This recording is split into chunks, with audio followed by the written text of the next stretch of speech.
Alrighty, hello everyone, and welcome back to yet another Coinsider live stream. We haven't done one of these in a long time, and today we want to talk about a lot of juicy topics that have been swirling around the crypto space, such as are we still in a bull market? And Mm. it's a great time to ask these special guests because we have some new hosts joining me and Josh. So we have Daniel, who's in Hey, Malaysia currently, and Josh R, who's in Puerto Rico. So we have a lot of Joshes on our What's team. up? Looks like yeah, Joshes are the Josh best, right? gang. Yeah. Yes, sir. Yes, sir. So we it's the have battle of the some. Joshes. Yeah, Josh's. Yeah, we may have to change our names to Oh, Josh too, Daniel. Yeah, yeah. it's gonna get confusing real quick. A few It's Joshes in house. yeah, it's all good. It's all good. Yeah.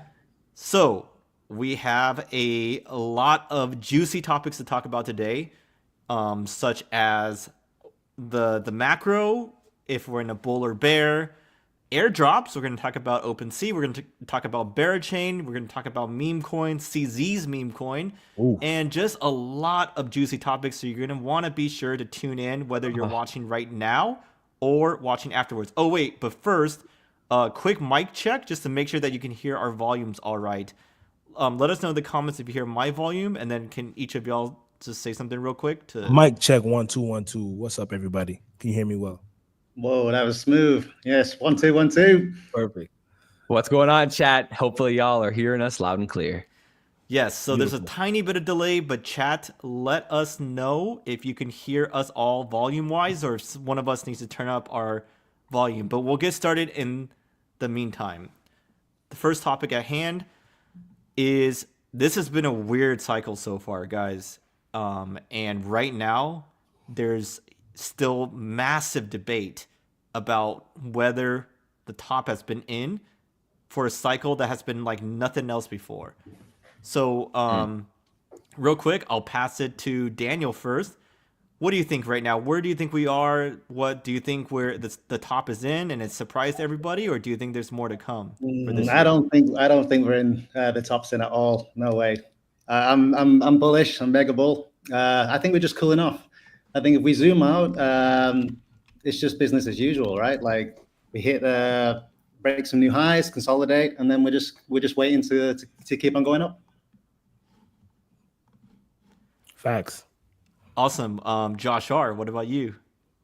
Yeah, I mean, it's been like you said, weird cycle. Obviously, I'm a big macro guy, so it's kind of like the Ben Cohen narratives that kind of seep their way into the cryptoverse, as it all goes. But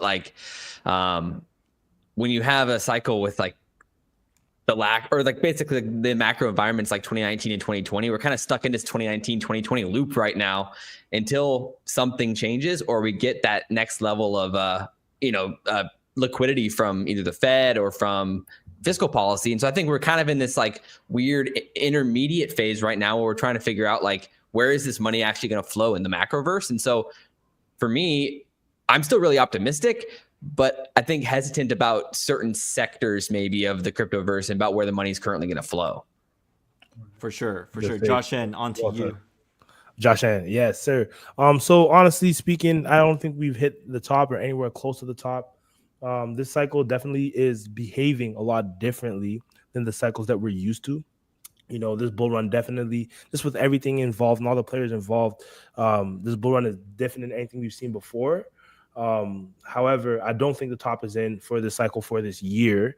A lot of newcomers are going to be shaken out, right, with this uncertainty, with this consolidation, and so on and so forth. But that next leg up, I believe we still have it in the pipeline. And it's just a matter of just staying strong, having conviction in your positions, and really waiting for, as Josh R said, the next sort of thing to happen, liquidity event, whether it's from the Fed and new legislation, new things like that. So the as we know, the sector is always evolving, and these bull cycles are also evolving a lot, and the nuances and how things operate. But I definitely think the top is yet to come for this cycle. Yeah, so that's the thing because macro wise, like right now, it's not the best picture macro wise, right? Like, Yeah. they have paused rate cuts, have said no Yeah. QE, right? No quantitative easing, no money printing. So there's not this excess liquidity that's going to flow into the riskiest assets, such as meme coins and shit coins per se, right? Like Bitcoin's No a different beast. stimmies. Where the stimmies at? In Yeah, real life? exactly. Bitcoin's a different beast. So like there's different money flows into that, keeping it quite high, surprisingly. But everything else has Yeah. been taking a beating. But what I want to ask each of y'all is if you had to take your best bet, when do you think that next leg up, at least for Bitcoin, comes? Like, is there like a quarter or month or just anything? We can go reverse order. Josh N, when do you think personally that this next leg up is going to come? When do I think this next leg up is going to come? Yeah. I think the most aggressive part of this cycle will be more towards Q4 of this year. You know, if we are to see an aggressive leg up, or if we are to see a quote unquote alt season, more on that later. I have some I want to say about this cycle's alt season, more on that later. But definitely more towards the end of the year. I say probably mid to late Q3, early Q4, we would see the top. Just like timeline wise is when I would predict we would see the top. Just that's usually the most aggressive time of the year in the markets. A lot of different things change. You know, companies post earnings, a whole bunch of stuff, just like your typical Q4 sort of aggressive market behavior, along with just everything that's sort of been bubbling. You know, you don't hear too much about the ETFs anymore. We don't hear too much talk about that, but that's still like a huge major factor that plays a role in the markets. You know, we have Trump in office, all these things, a lot of things like quietly, like you mentioned earlier, when in doubt, zoom out is a little bit of the perfect formula, the perfect storm for us to really get, you know, that alt season, that aggressive new all-time highs and such. They're definitely still in the pipelines and everything. All the catalysts have kind of been quietly rolling out. Sometimes we'd have catalysts come out and not a huge market reaction, but then those things will sort of all tie in together, you know, towards the end of the year, and we'll start seeing some of those moves that we waited on, like for like the ETH ETF and a whole bunch of different things like that. So yeah, I say Q3, Q4 of this year, we would see our most aggressive time. So that's the thing. I want to touch on a point that you made there because, like, right now, there's been so many good news coming out, arguably, but yet, like, the price action hasn't reflected that. So that's why it really feels kind of like bear market even. That's the whole debate here, right? Yeah. But anyways, for everyone watching, we're here with special guests, our new Coinsider hosts. You're gonna see all of us, all four of us, on videos on the channel coming real soon. So that's why we are really excited to be here today with all these every Coinsider host to analyze the market and share our opinions. Like someone said the bull market is over. Fabian said it. But anyways, Josh, on to you. When do you think the next leg up is going to come? Yeah. I mean, at this point, like you said, I think we've kind of priced it. The turning point for me was when it became obvious that the Bitcoin strategic reserve was for sure not happening in the next like 2 to 3 months. At that point, that had to get priced in, right? So at some point, you had to go from like this insane optimism, not just in Bitcoin, but across all altcoins, into then what was going to move the price. There was no type of catalyst. So at some point you had to price that in, and we saw like the insane retracements across altcoins. So for me, at this point now, I think we have max like 3 or 4 weeks for like this lull period. And then I would expect the next leg up for Bitcoin sometime before May. But if I had to put a specific date on it, I think that's probably going to come mid-April. Interesting. Okay. What about you, Daniel? I would agree with Josh R. I feel like right now it feels like a bear market because there's just so much uncertainty. So even though you've got all these bullish catalysts, we've got all this tariff stuff that needs to get sorted out. So I feel like in the short term, it's like while there's so much uncertainty going on with how these tariffs are going to affect things, things aren't going to move. But once that stuff settles, everything gets sorted out, it'll just be like business as usual. Then I think the strategic reserves will start coming in, all that kind of stuff, as Josh was saying. So that my timeline kind of fits with his. So now it'll just be a bit shaky until, nobody likes uncertainty, right? So that's that. But sure. I think these things will sort themselves out as they always do, and then everyone will have forgot. Everyone's like will have amnesia. They'll just forget this period. Yeah, like, exactly. So and people just feel like overreact very quickly. So it's like, oh, it's bullish, and then flip on a dime. Oh my God, it's Yeah. bearish, it's over. And I feel like it's never like that. It's always like your emotions flip, but then once you just relax a bit, take a breath, zoom out, and then it's continue on. So yeah. What about zoom out? Yeah. Yeah. Well, I wanted to say is like, I think it's very clear to at least many people that like Bitcoin's for sure got more juice. The question I think really is more about what happens with altcoins. And, and like with Bitcoin dominance at this level right now, it's been just absolutely brutal for like what, 6 weeks now? That's an interesting point because someone was saying that max pain, like how everyone always talks about the market loves to bring about the Right. max pain to the max amount of people. Right. Well, someone made an interesting point that max pain is if Bitcoin goes up higher than anyone expects and altcoins do not. Because they're like, why? They're like, Bitcoin is still close to all-time highs. Why is everyone on CT in such cope right now? And it's because CT is so heavily indexed on alts that Bitcoin going up really doesn't benefit them that much, while their alts are down. It's almost already like that now, Kev. It is. That's the point. Yeah, that's the Yeah. point. I mean, I'm feeling it. I closed some Bitcoin longs, got less exposure. Like after like the second rate cut, I was like, all right, it's time. And now like you feel the FOMO right now. It's rough, dude. Yeah, for sure, man. for sure. Yeah, but that's also like an easy time. when you think something is dead, then it never ends up being dead, right? So I feel like maybe the altcoins, it's dead, it's dead, it's dead. Maybe max pain is the other way then. Maybe it's not. That is Bitcoin possible. ruin That it, is possible. The market does surprise Max us pain. often. Nobody knows. Nobody knows. The Speaking market about- does surprise us often. It's good to be contrarian. Yes, for sure. But speaking about something that's dead, in my opinion, NFTs were dead, and I called that I didn't think they were going to come back this cycle, which so far they have not.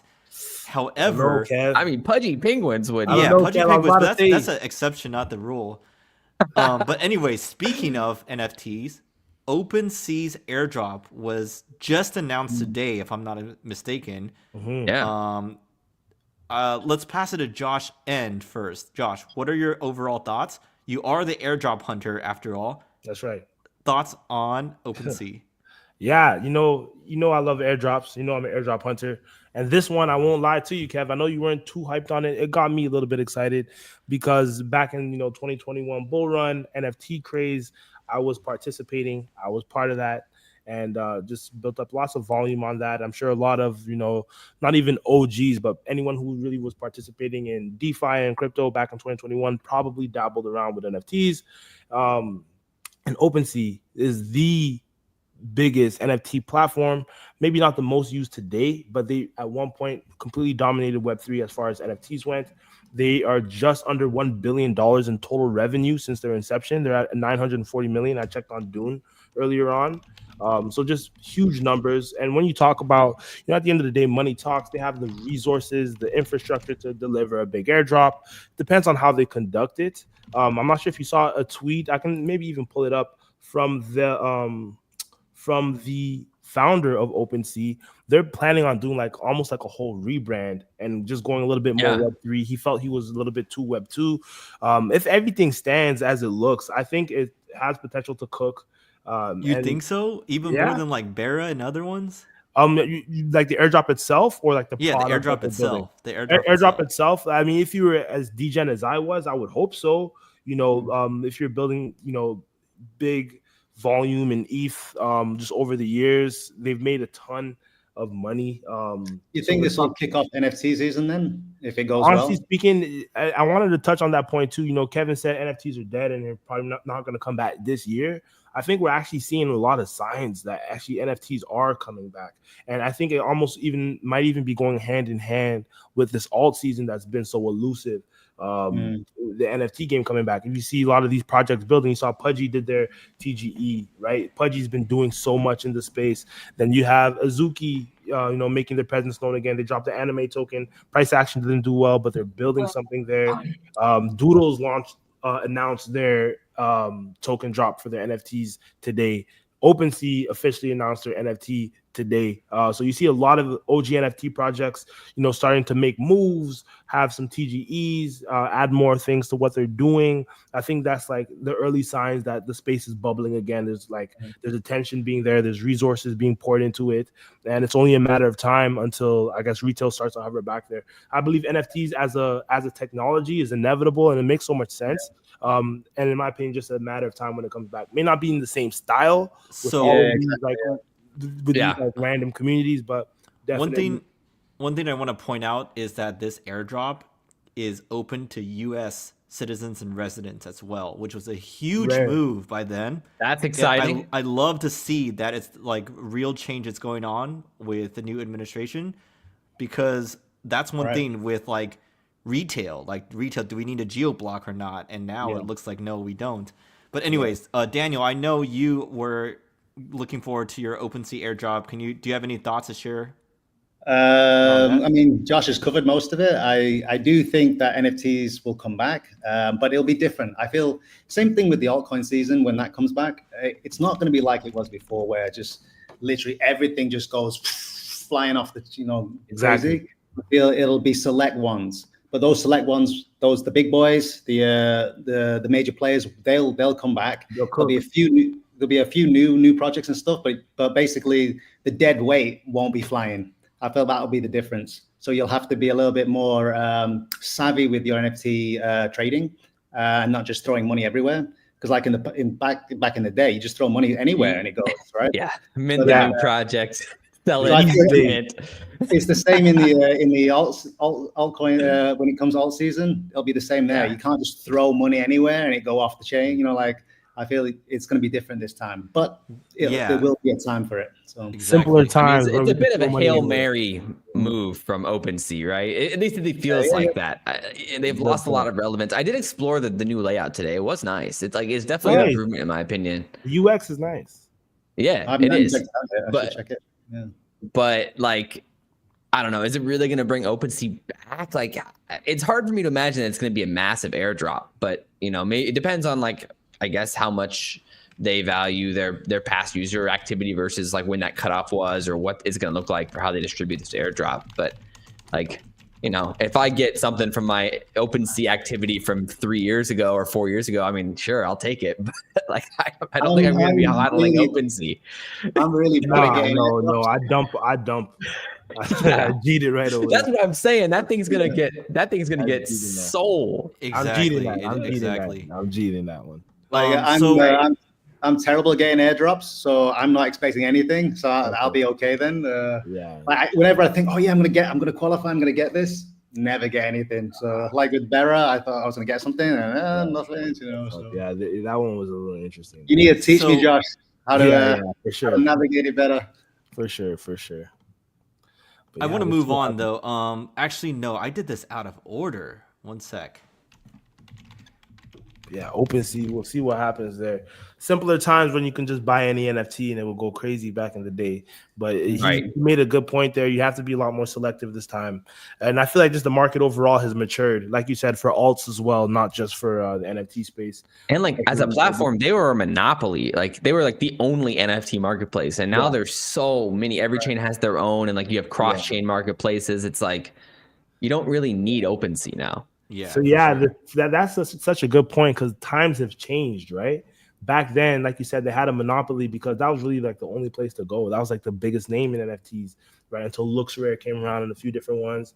But being the first movers, they were able to capture so much of the market, right? So I want to move on though. Speaking about airdrops, it's a perfect segue into the Berachain airdrop, which it was so long awaited by the community. Oh yeah. Yeah, but it was price action was very disappointing, and people were shorting with perps. Probably a lot of people were saying this probably isn't Berachain's fault, more so the environment we're in. because Bear Chain does have a great community. But anyways, usually I would go in reverse order, but we got to start with Josh N because he's the bearer guy in our community. So what Yeah. are your thoughts on the bearer airdrop? Honestly speaking, that was a beautiful, beautiful airdrop. I was very grateful for it. If you know about the history of Bera, a lot of people who are now hearing about Bera just have been hearing about it maybe the past couple of months, maybe some airdrop speculation. But Bera dates back to the days, Olympus. I'm not sure if any of you participated in Olympus, DAO, or the forks of those crazy times in crypto. Crazy, But, that's OG. That's OGs. If you know, you know. But Bera was actually derived from a community within Olympus. They dropped the NFT project, so on and so forth. What I like is that they paid a lot Bong, right? the Bong Bears, exactly. Bong Bears, yeah, okay, there you go. OG Bong Bears. And then those Bears rebased, there's all these different NFTs in the ecosystem. Long story short, it was like from way back then, before they were like the massive size and 9-figure protocol they are now, they still had like a cult community. What I appreciate is that they've maintained that even when they've grown like exponentially, it's just sort of that cult vibe, cult community, and they do take care of their OGs. So a lot of the OG NFT holders, you know, they got the lion's share of the airdrop. A lot of the community members who joined on later, maybe did their test net and a few different social things, were disgruntled with their airdrop. And Daniel, Daniel, they're disgruntled with their airdrop. But it's kind of like it's a little bit in their culture how it's always been for them to take care of the OGs. Like if you held even a Bit Bear, a Baby Bear, Boo Bear, they had all these different bears. They got the lion's share, and everyone who held one had a pretty good airdrop. But with every airdrop, you're always gonna have people who are happy and people who are, you know, disgruntled on CT, right? And, you know, talking smack about the project and calling it a scam and all this different stuff like that. My overall thoughts, to boil it down, OGs were happy. I think they did a good job there. Newcomers, maybe they weren't so happy. Bear Chain as a product, I won't say like I'm overly bullish on. I am an OG. I did. It's interesting though. I cheated my allocation. And I'm happy I did. It went down. As I always do. I always saw 80 to 100% right away, and I'm happy I did. Could there be something there in the future revisited? Maybe, but right now I'm not buying Bera. I'm happy with how they did their airdrop, and I think they conducted it well. I'll pass it on here. I can talk forever about Bera. Yeah, do Daniel or Josh R, do y'all have more thoughts on the Bera? I mean, I started hearing about it like last year sometime, and then it's going to be a massive airdrop. So then I was like, all right, let's hunt for these airdrops, get on the testnet, start making transactions. So I was doing that for a while. I set a schedule. This is the one where I normally don't really try that hard to try and qualify for airdrops. So I thought, I'll go a bit harder on this one. So I set a schedule. I'll get up every day, spend like 30 minutes getting on the testnet, doing the transactions. I created like multiple wallets, getting all these, getting the token in, and I must have had like thousands of transactions over the different wallets. But then, so I was expecting, maybe I'll do all right. You know, I put some effort in this time, and then when it came to the airdrop check, I was like, only one wallet qualified. The rest of them didn't. So then most of the transactions didn't work. And then that one wallet didn't have that many transactions in. So I got like $20. So I was like, but I'm not like salty over it, or I'm not gonna bash them. I'm just like, well, you know, whatever. Right? It is what it is. You win some, you lose some. I think they probably had a Cybo checker, maybe you got filtered for the multi wallets. Yeah, so I'm a Cybo. I mean that's tough. Yeah, I mean that's the thing though. Like, to be fair, we've seen like the most effective airdrops are generally the ones that like avoid the mercenaries who come in later and try to farm it. Like, that's usually the most successful airdrops. So like, I do respect what Berachain tried to do with that, because like, you know, I mean, they have like an insanely passionate community for the type of project they're launching. And I mean, clearly something's working, because the TVL on the chain is insane. I think it's like top 10 now. Is it? Cult, man. It's the cult. The Bear cult is different. Let me pull it up. Someone wrote, who could expect much? Almost 1 million followers on crypto Twitter. If they gave out $100 each to 1 million people, it'd be $100 million airdrop. Yeah. I feel you. I mean, wasn't the airdrop worth like almost like $1 billion? Yeah, exactly. Like I think it Hyperliquid was like a multi-billion-dollar airdrop. Huge stimmy. Yeah. So Berachain's 8th right now in TVL. Yeah. It's ahead of Sui. Wow. It's ahead of Avax, Aptos, Polygon. Dang, that's impressive. 3 billion on day one. Insane. 3 billion on day one. Sounds good. I want to Even move after on he- though, because earlier we were talking about the resurgence of NFTs, and one thing that I want to pose here is that many people argue that NFTs won't come back because meme coins have kind of taken their place as a community kind of like token, and it's better in many ways. Like it's not limited to 1,000, right? You don't have to mint it. You can just anyone can join, even buy one, and you can like spin it up even more easily. You don't need art. And well, maybe that's not a good thing for the space because there's like millions of meme coins. Yeah. But yeah, More liquid.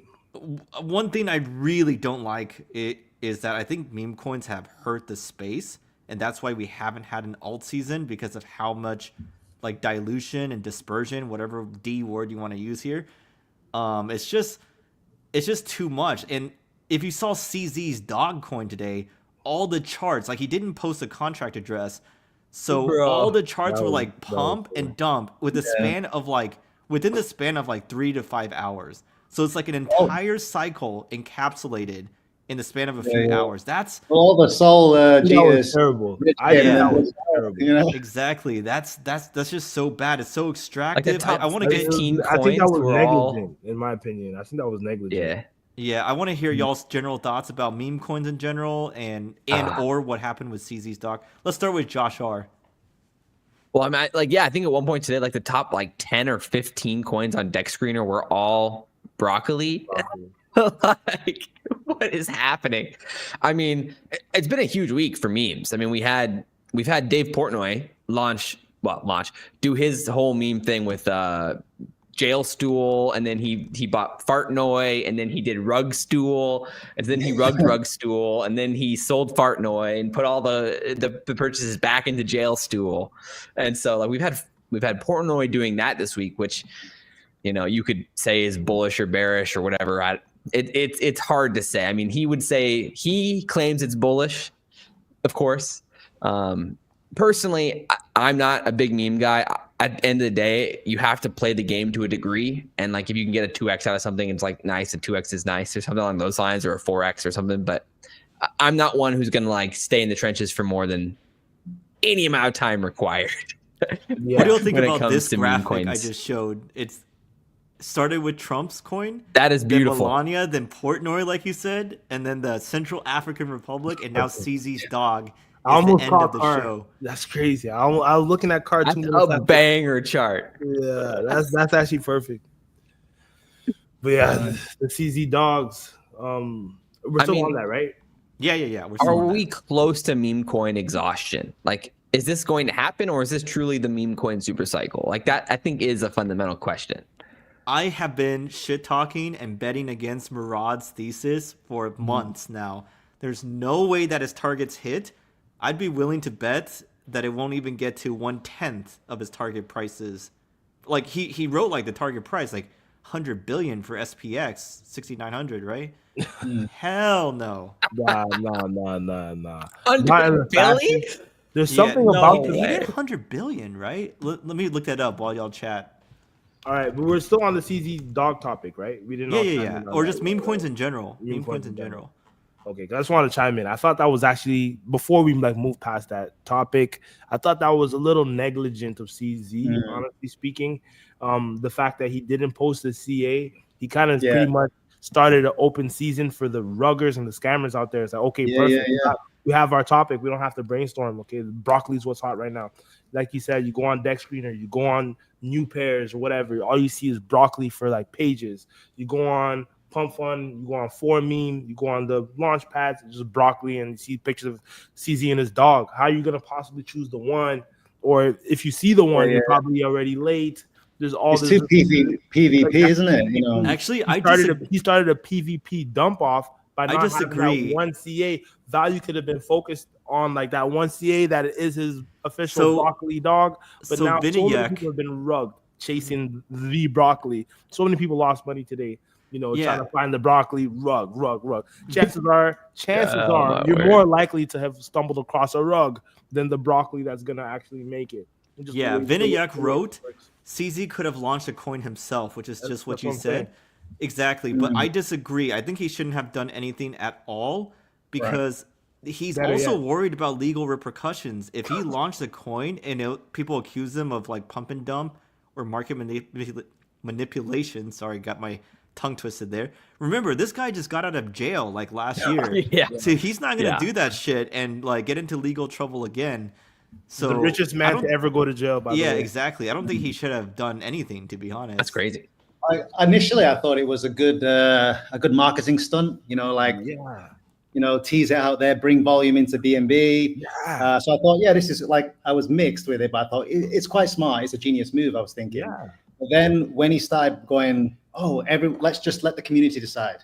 I'm like, oh, well, it's gonna end bad. It's Like, gonna end, you know that's gonna end bad. I'm like, he's been in this space a while, right? So he should know that if I do this, it's gonna be awful.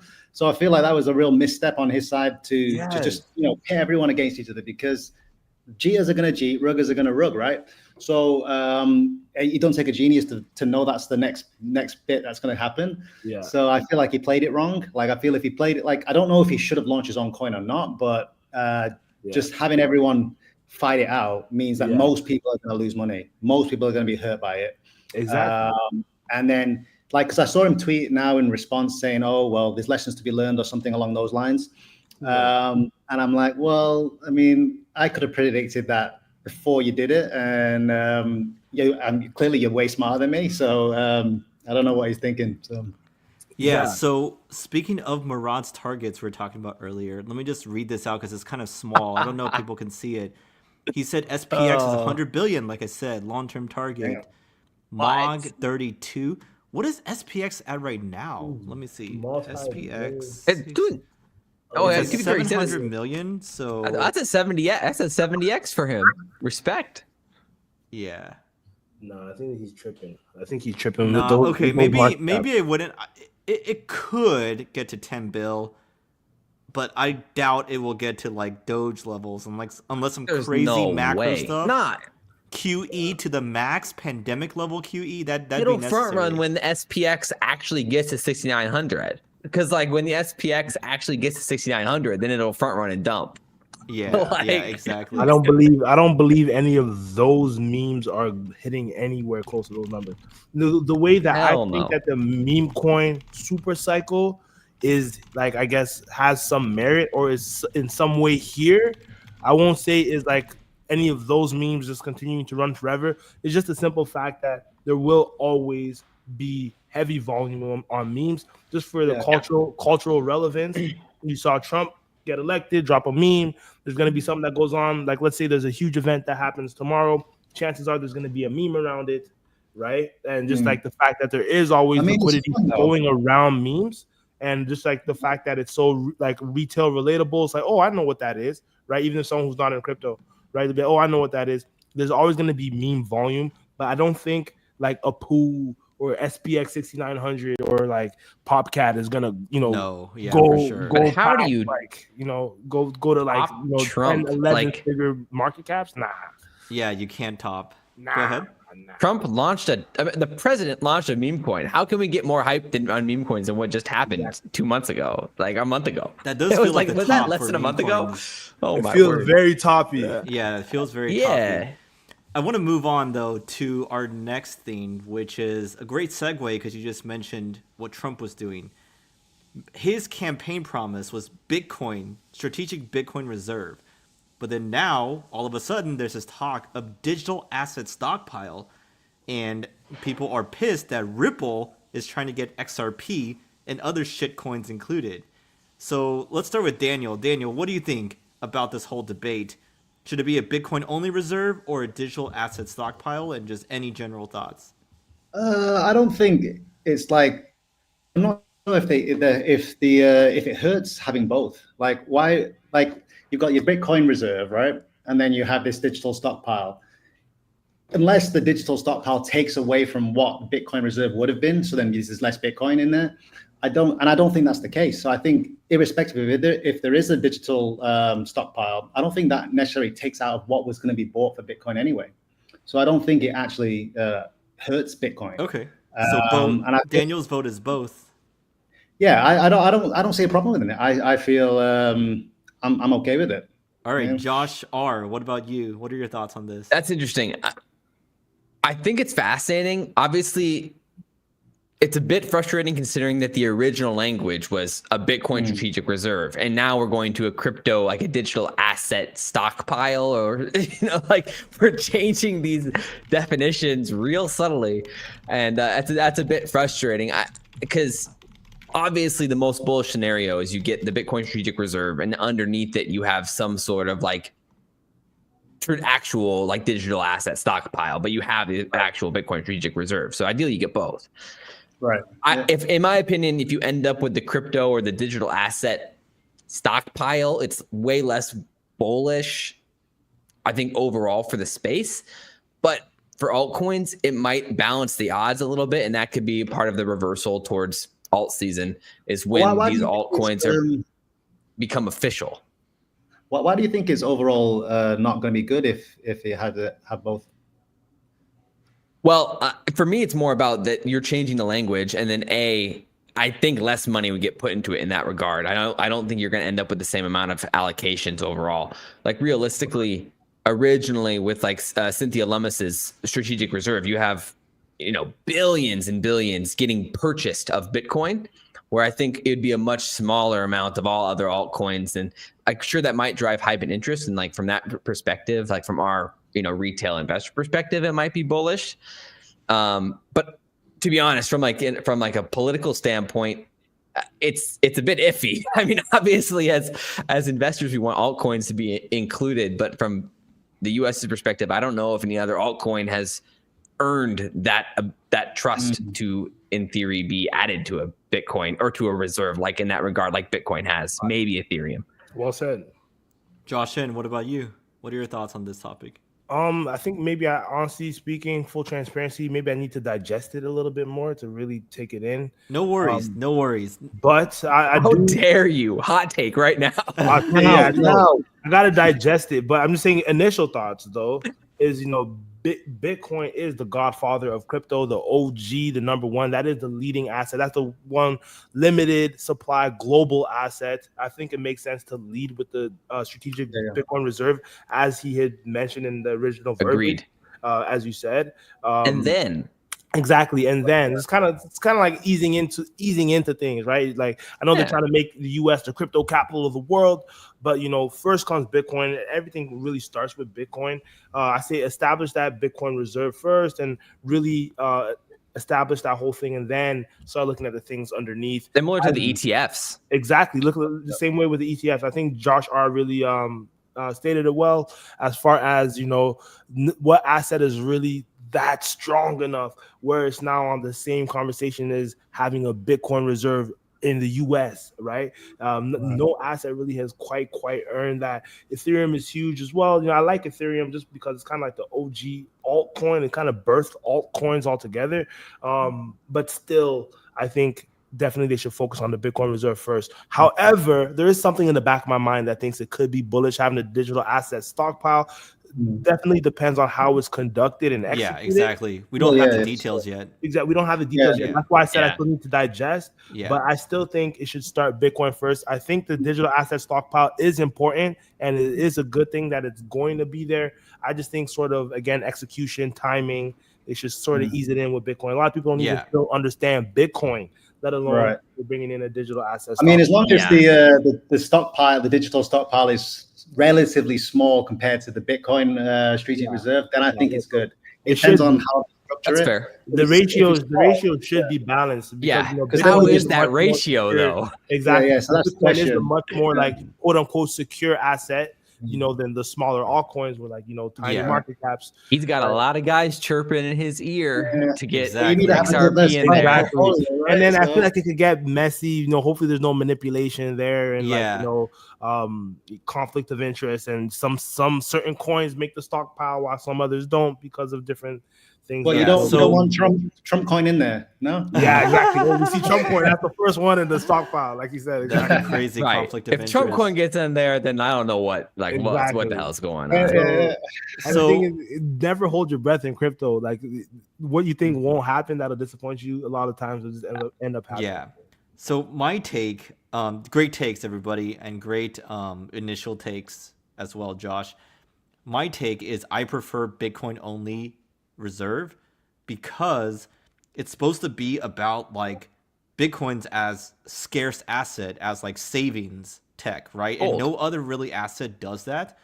And I'm not a Bitcoin maxi by any stretch, but a lot of times the Bitcoiners make great points. And one point I saw them make, they're like, just think about this. Why does Ripple only sell XRP? They never buy. Why does the Ethereum Foundation only sell ETH? They never buy. And that's like the case with most of these centralized coins, right? They have so many, they only sell, they never buy. But Bitcoin, people are buying it, like El Salvador, MicroStrategy, et cetera, et cetera. The U.S. Exactly. So that's a great food for thought. And Not even though Germany. I'm not Rip. a Bitcoin maxi, I am for a Bitcoin only reserve. I'm with you on that. But anyhow, let's move on to the next topic. Semi-related, World Liberty Financial, Trump's Oh, DeFi boy. project, Trump's family's DeFi project. They've been kind of doing some weird stuff. They've been buying random coins. They've I mean, been some buying, good yeah. coins, but they've also been buying like Move, like some unheard of chain. And They then bought Move? a lot of, they bought Move. And then they bought Yeah, Tron they bought Move. too. They Like bought Movement a, Lab? Yeah. yeah, and they bought a bunch of shit. Tron TRX, Justin's son currying favor. And some people are saying that they only that. buy the coins if you buy WLFI first. If you buy their token first, then they'll buy your coin, and you can call it a marketing thing or something. Anyhow, pretty let's start with Josh R. What are your thoughts on World Liberty Fi? Yeah, I think they just like 2 or 3 days ago proposed like their macro. They called it their macro strategy. I guess it was a play on micro strategy. I'm not funny guys over there. Yeah, I think right now, if I have their link right here, they have a pretty good holding list. It's it's 210 million ETH, 74 million wrapped Bitcoin, 10 million Tron, 7 million Link, 7 million Aave, 6 million ENA, 4 million Move, and 700K Ondo. So that's a pretty significant allocation, especially to like the top 2 or 3 there. Obviously, like American based, and like you said, I don't know. I'm a bit torn on it, and these are kind of like the alpha plays that people are trying to make towards this like crypto stockpile that they think that these types of tokens are the ones that have the best chance to, of course, get in the crypto stockpile. I'm not as bullish on it as others, although I do think it's interesting when you have coins like this that are getting recognized by a company that's literally associated with the president of the United States. But I don't know. I don't have a strong opinion on what this means for the crypto space as a whole, besides that, it's probably an overall plus. Yeah, okay. Daniel, do you have any thoughts about World Liberty Fi and what they're doing? I think, well, somebody there thinks there's going to be an alt season, right? Because why would you be buying all these up? So, and if, like it is linked with the president, I mean, that's why I'm quite bullish that there will be an alt season, because like, why would he be doing this? Like, and he also has the power to move markets in a way, and, he must be thinking that it's going to be bullish. Otherwise, why? Why would he be buying For sure. altcoins? He's got pull. He's true. Josh, He didn't- you I mean, have any thoughts? Is the lead story that they have 210 million ETH? Like, that's a significant amount. And They've then been they buying only, a lot they of only ETH. have, They've been yeah, buying that's a what I'm crazy saying. amount of ETH. That's crazy. Very interesting. And ETH Foundation is probably not buying World Liberty Fi tokens, so They're I don't the know what ones they're selling. doing there. Yeah. That's funny. You asked me my thoughts on it, Kev? Yes. World Liberty Fi, honestly, I like what they're doing. I really like it. I like sort of crypto index projects. It's kind of like an index to go ahead and they buy a few different of their favorite picks in the alt space. I love the fact that it's literally, as you guys mentioned, like tied to the president, right? Shows you sort of the attention crypto is getting. But overall, what they're doing, the product that they're putting together, I'm bullish on it. I like it.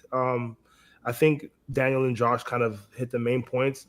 The fact that the president or an entity owned by the president or whatever is accumulating alts, they are anticipating some sort of alt season. You even see Donald Trump's son tweeting about alt season. Yeah. And it's like, oh, I'm adding ETH here, guys. Right. Thank me later. And then seeing stuff like that, like, oh, it brings excitement to the space. It brings attention to the space. It brings eyes from retail. You know, you have all of America watching the tweets from the president and the president's son, and they see them talking about crypto. There's a huge percentage that have never even interacted with crypto. So much new capital that can flow in, and now literally we have literally the president technically in a way on our side. You know, shilling our bags in a way. Yeah. And that part about it, I really like. And I would join the ride with World Liberty Finance on their token, just because of all that stuff. You know, I'll join the ride.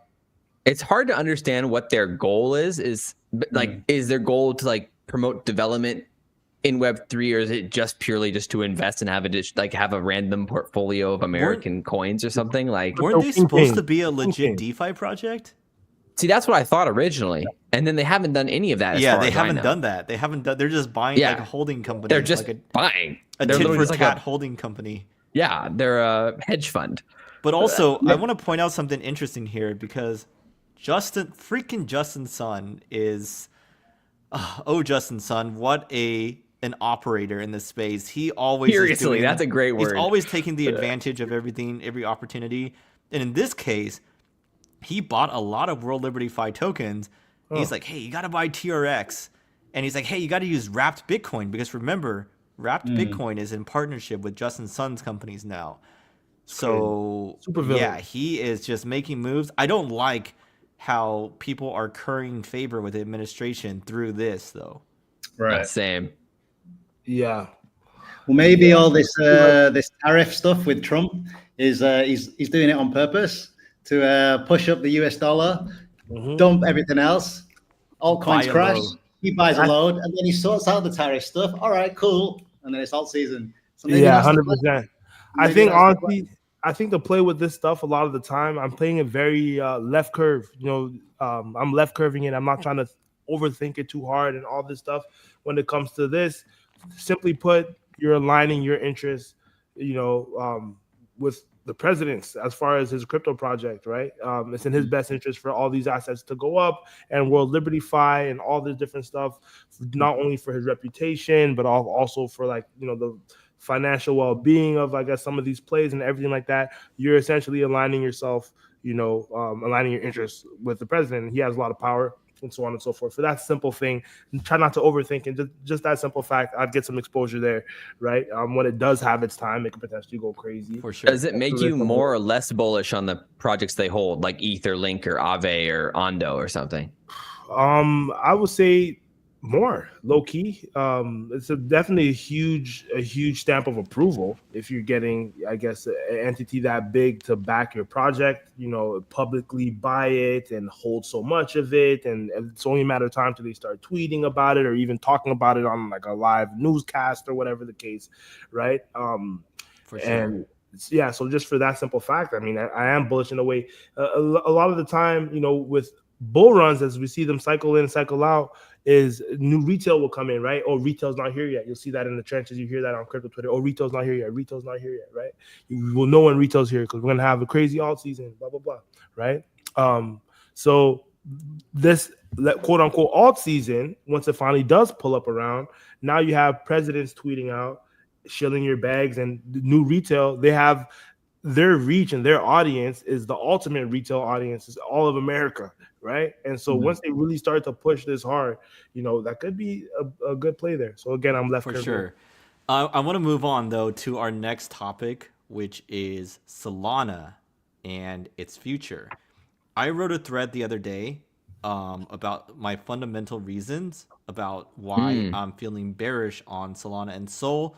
A lot of the topics we talked about, like the meme coin supercycle puttering, like the Trump coin being a liquidity grab, and Pump.Fun extracting Sol out of the space, and then it just having a reputation as being a Jeet chain, and then just inflation being higher, way higher than both ETH and BTC, which everyone likes to debate, but Sol is much higher than both, if I'm not mistaken. So I'm bearish on Solana, and I think I mean, sure, it could go up more when the alt season returns, but if the meme coin super cycle disappears, it's gonna have to find something else. Let's start with Daniel, or no, let's go backwards. Josh N, what are your thoughts on Solana and its mid to long term future? Solana's been incredibly strong, obviously, over the last like year and a half, 2 years, just since like the lows of last bear market till now. Solana has done strides. It's completely replaced BSC, BNB as the chain of the people, sort of that cheap chain. If you remember back in the day, small fish. A lot of the small fish would play on BNB, BSC, and that Right. was like the quote unquote Jeet chain or the meme chain, and like these random new alts. Sol has like completely taken that throne. And I don't see that changing actually anytime soon. I wouldn't say I'm bearish on Solana. I guess it does feel toppy, the fact that we have pump fund and just like insane volumes every day and all the whole meme space and everything. But Solana still has the crown. The volume is still there. If there's a new launch or a new meme, you see a lot of the OG Ethereum NFT projects are doing their token launches on Solana, right? Doodles announced their NFT today. They're doing their drop on Solana. Pudgy Penguins drop Pengu on Solana. Right now, the attention retail is on Solana. The traders are on Solana. People are on Solana. So I don't see that momentum slowing up any soon. Sui has to come a lot harder. Hopefully, Monad drops really hard. We'll see what happens. But right now, that's where the liquidity is. Sounds good. I'm not moving from that until further notice. So I'm still bullish on Sol. Josh R, what about you? Yeah, I mean, I would agree. I would say being bearish on Sol's a hot take, but overall, like to me, I think you said a lot of the good things already there, Josh. But one thing maybe also is a lot of the transition here with AI agents coming back over to the Solana chain, because like a lot of them launched on Base. We saw Virtuals and a few of the other ones now launching also onto Solana. I think that's a pretty big time play, I think, for Solana right now, because like right now the development outside of the DeFi type of dexes on Solana is a bit underwhelming. And we're seeing, I think now for the first time with AI agents and the potential there for user adoption on that end for something that could really, be a unique selling point for Solana and for user adoption moving forward. Not to mention like with MoonPay and adoption now at this point, we've seen so much with like the Trump coin adopting. I mean, like how many people signed up? It was like 500,000 people or something, like for the first time opened up a wallet on Solana because of Trump coin. Like insane numbers, insane. And so from my end, it's like this is just the beginning for people getting used to actually using on-chain like wallets like Phantom or something along those lines. And we're gonna then go from there to getting them to interact with dApps like AI agents or AI agent interfaces and things on those lines that are going to be actually interesting user front facing applications for Solana. I'm pretty bullish Solana still, and I think it's gonna outperform for sure ETH and BNB. Interesting. All right, Daniel, what about you? Thoughts on the future of Solana? Yeah, I mean, these guys have pretty much said it.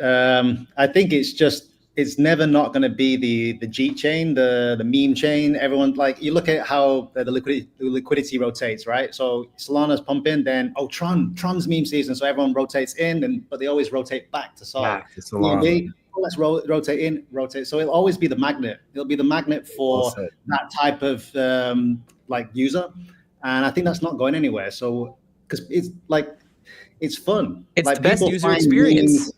Yeah. So whether or not there's scams or not, it's fun, right? Like gambling is fun. Everyone like gambling's not going anywhere, even though people lose money all the time. So I feel that is a human trait that people like, and Solana has that. And as much as it wants to try and become legitimate with other things, that's its biggest play, right? It's just gamble. Just let's go there to gamble. And for sure. I think that's just a human trait that's not going anywhere. So unless humans just fundamentally change and don't like throwing their money at stupid shit. So I'm not like mega bullish, but I can see it just being around just because of that. So casino chain for sure. Basically.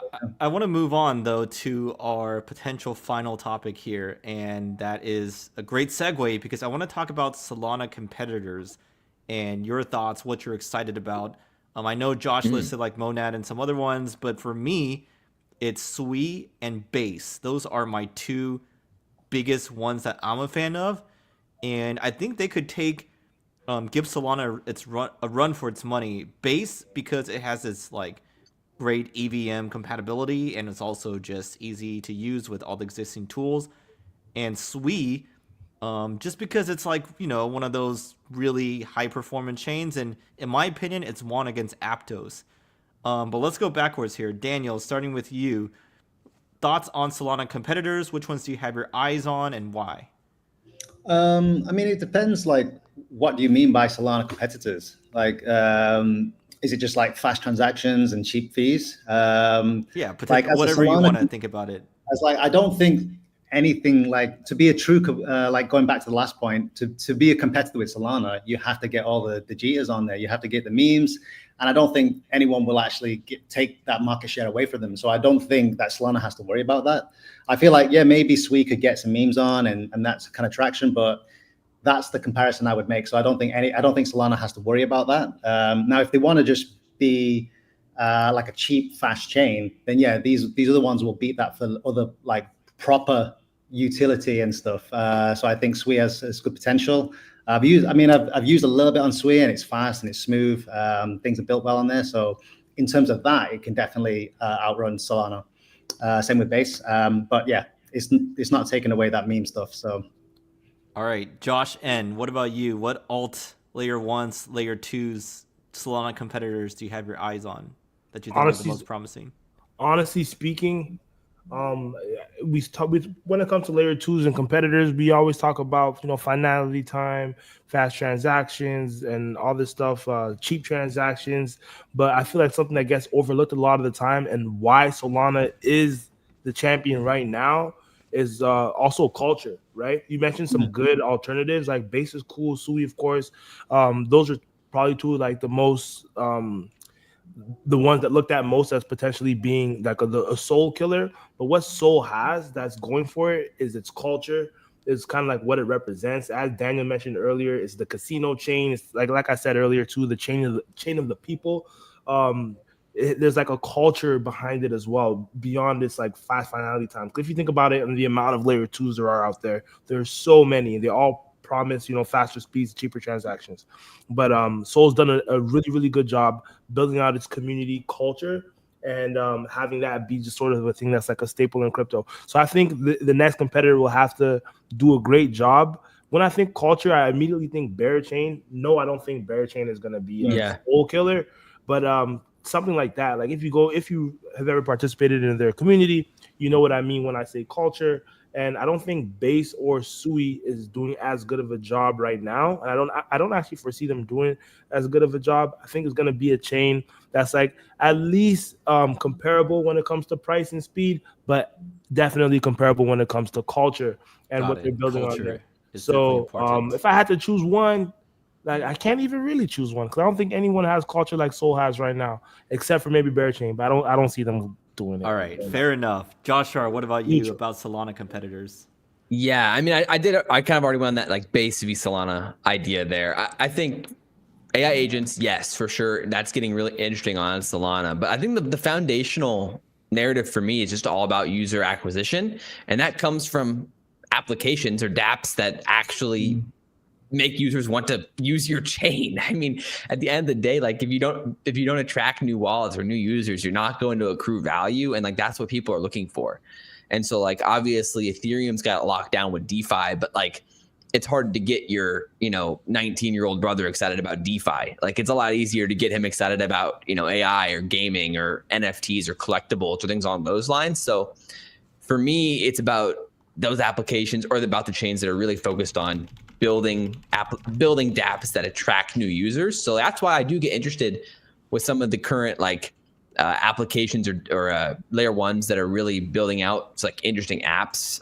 And that's why Barachain I do think is at least an interesting shout, where like they are really focused on building out user front facing applications. Whether they're going to be good or not, that's a whole nother question. And like they're so early still, it's like hard to say. But yeah, I don't know. For me, it's like Base is definitely a competitor, and like they're probably the biggest competitor for now. Agreed. Sui is interesting, but I don't think the development has caught up yet where it's really even close to being a threat to Solana.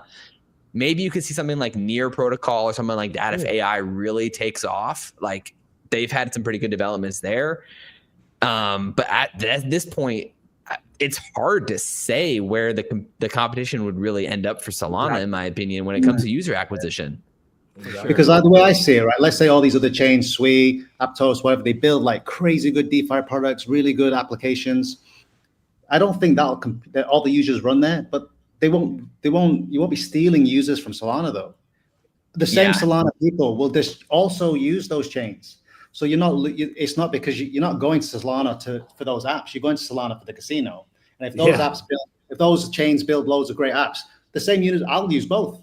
So I don't think they're actually competing in the same space then. Even if similar, they have fast transactions, cheap, all that kind of stuff. They're not directly competing though, because I'll still use Solana, even if the best DeFi products are on Sui. Great point. So then they won't lose the users. They'll just have both.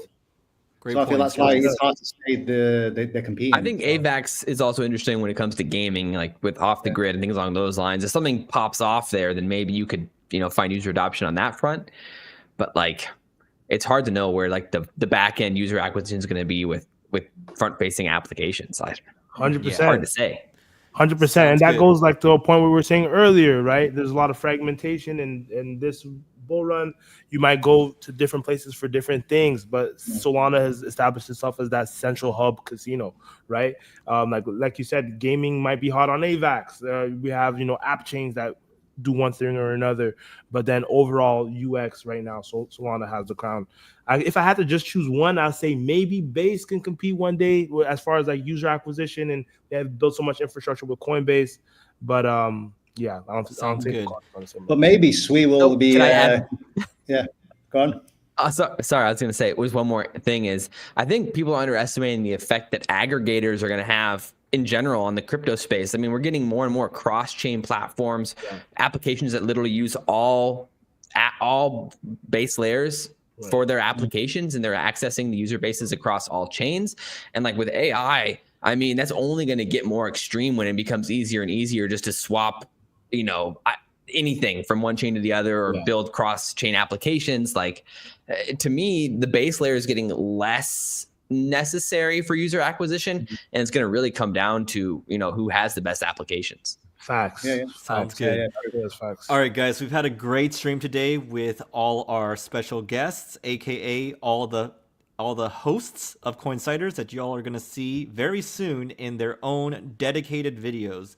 But just to wrap things up, if we could all share just where our interests are in the broader crypto Web3 space. And by interest, it can be anything. It could be a particular ecosystem, a particular sector or narrative, or like, for example, I could say I'm interested in tokenomics. I could say I'm interested in charts.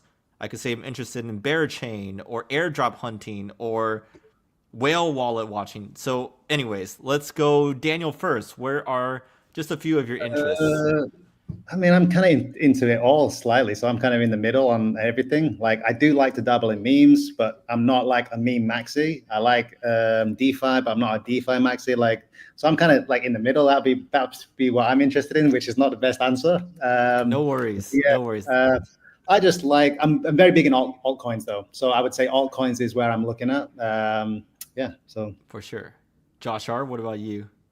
Yeah. I mean, fundamentally, I'm like truly passionate about the tech. I know that's cringe to say nowadays, but I really love like I really do love like what Web3 is ushering in. Like I really align a lot with like Yatsui from like his whole vision on basically this like digital feudalism and ending digital feudalism and like empowering people with digital ownership and all of these things. So like I'm really passionate about like digital ownership, NFTs, and decentralized communities, retail DAO, like these ideas about building out like true digital ownership, digital communities, decentralized ownership in that regard. And then like from like a financial perspective, of course I'm very interested in like macroeconomics as a whole, and then how that trickles down into the broader crypto investing ecosystem. And then I'm really interested in the AI side. So for me, it's AI, gaming,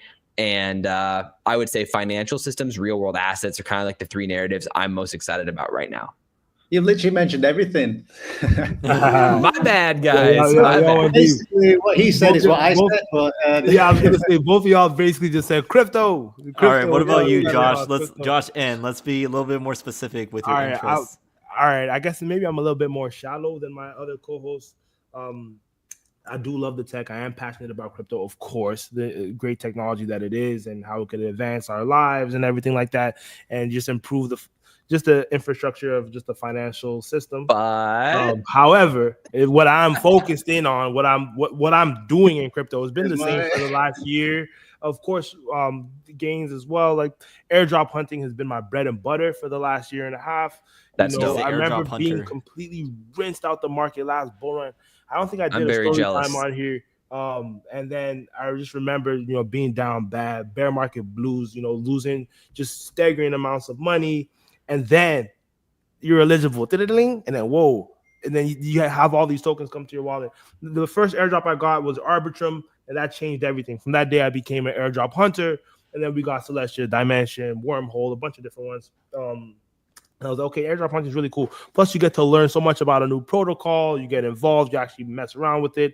And if you play it right, and if you're strategic on the ones that you do, you could be handsomely rewarded. Some of my airdrop hunting friends, have already cleared 7 figures in the last 12 months, 6 figures on certain airdrops if you play it the right way. So definitely, as far as what I'm doing on a day-to-day, I'm airdrop hunting. But when I say like I'm so passionate about airdrops, like that just sounds like greedy. I'm just a good way to earn in crypto.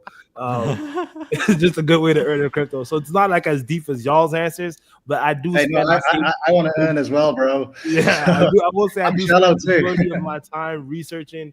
I like to find undervalued ones and even the hyped ones. I'll go ahead and make sure my wallet gets eligible or my wallets. That's what I'm doing. And then if I'm looking ahead, emerging ecosystems that I'm looking at, just from being an airdrop hunter, I learned so much about Monad. I feel like they have a lot of well warranted hype and some cool new tech that could potentially, as we talked about, be a Solana competitor, a base competitor, with good grounds too. So that's some of the stuff I'm looking at. But yeah, airdrop hunting, that's my bread and butter. All right. Thank you all so much for joining. And to everyone watching in the viewers and the chat, thank you all for watching today. Like I said, you will see Josh N, Josh R, Daniel, and myself on the channel. We've got a lot of new teammates coming in who will help us write great pieces. So we'll have some juicy Coinsider analysis coming y'all's way. Please give this stream a like, and we will catch you all next time. Yes, sir. Until next time, y'all.